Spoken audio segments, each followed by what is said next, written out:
पश्चिम बंगाल प्रवासी श्रमिक कल्याण बोर्ड के अध्यक्ष और राज्यसभा सांसद समीरुल इस्लाम ने आज एक महत्वपूर्ण प्रेस कॉन्फ्रेंस में प्रवासी श्रमिकों की सुरक्षा और उनकी नागरिकता पर उठ रहे सवालों को लेकर केंद्र सरकार और विपक्षी दलों को आड़े हाथों लिया।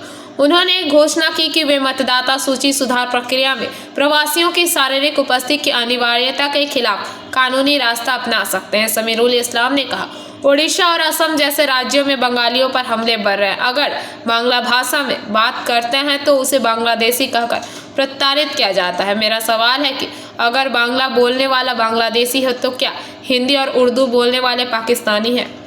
तो केस सल्व করেছি 2 কোটি 1.5 লক্ষ মতো টাকা আমাদের মানে মাইগ্রেন্ট সরকারি ব্যবস্থাপনায় করা হয়েছে এবং 2 কোটি 1.5 লক্ষ টাকা মতো খরচা হয়েছে এবং সেক্ষেত্রে দেখা গেলে 96টা মতো 76টা মতো 76টা মতো ডেড বডি সরকারি ব্যবস্থাপনায় আনা হয়েছে।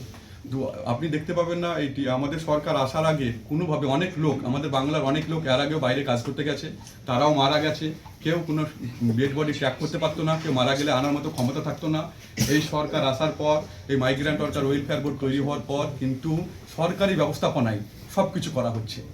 আমাদের একটা হেল্পলাইন নাম্বার তৈরি করা হয়েছে এবং হোয়াটসঅ্যাপ নাম্বার তৈরি করা হয়েছে।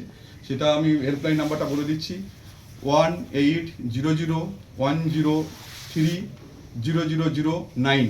আবার বলছি, রিপিট করছি 18 বাইরের রাজ্যের পরিযায়ী শ্রমিক আমাদের এখানে আছে এবং আমাদের রাজ্যের 30 লাখ বাইরে আছে, কিন্তু তারা কিন্তু এটা বলে যে যদি কর্মসংস্থান থাকতো তাহলে কিন্তু বাইরে যেতে হতো না।